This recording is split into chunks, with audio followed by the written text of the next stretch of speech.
شهدت مناطق محافظة الطفيلة كافة خلال اليومين الماضيين تساقطا غزيرا للأمطار والبرد أحيانا.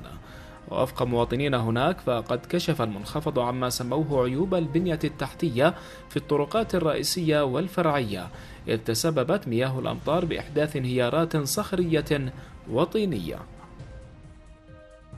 هذا الشارع، شارع المقبرة القديمي، من أسوأ الشوارع، ومشكلة نعاني منها في خلال فصل الشتاء لتجمع مياه الأمطار، والسبب عدم وجود أماكن لتصريف المياه. هذا الشارع بالإضافة لشوارع أخرى يعتبر من الشوارع التي تسبب كثير من الحوادث في خلال فصل الشتاء، وخصوصا في أثناء فصل اللهم صل على سيدنا محمد وجود الضباب. يشكل هذا الشارع والشوارع الأخرى التي تكون فيها تجمع المياه أضرار بجسم السيارة، وخصوصا الأعطال الكهربائية مما يسبب الحوادث.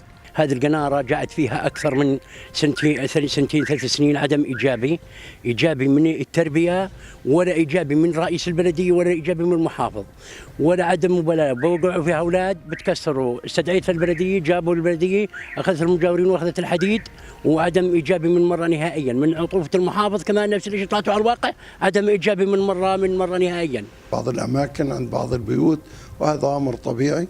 ونحن جاهزين، آلياتنا شغالة بالمناطق الخمسة التابعة للبلدية، اللودرات شغالة، الجرافات شغالة، الجريدر شغال، العمال شغالين، وفي لنا طرق خاصة فينا وطرق خاصة بالأشغال.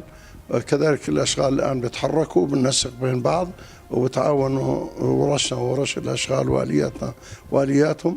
لابد من وجود خطأ بتصميم بعض سطوح الطرق، هذه بتعمل لما تكون منخفضة بتعمل تجمع مياه.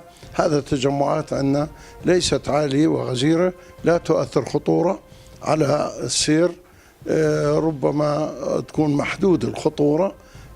تسارع ورش العمل لدينا والياتنا بفتح الطريق بالتعاون مع الدفاع المدني والأشغال، إما شفطها وإما فتح مصرف لها.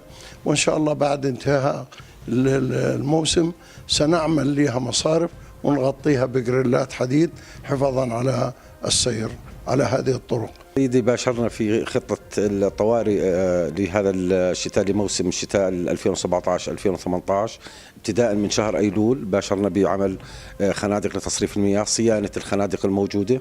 الحمد لله المناطق التي تم بها عمل الصيانة لم يحدث فيها أضرار لغاية الآن، ما بلغنا، ما شاهدنا. قمنا بجولات ميدانية على مختلف أنحاء محافظة الطفيلة، إلا بمنطقة واحدة، منطقة عين البيضة، حصل هناك تجمعات للمياه. حقيقة هذه الطريق ما زالت قيد التنفيذ، ما زالت في عهدة المقاول، لم تستلم من قبل وزارة الأشغال لغاية هذا اليوم.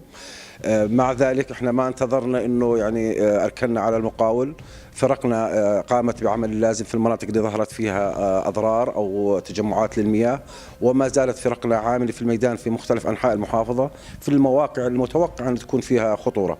ونسال الله يا سيدي ان تكون يعني سقيا رحمه، يعني مواسم خير، دعنا دائما نتفائل بالخير ان شاء الله.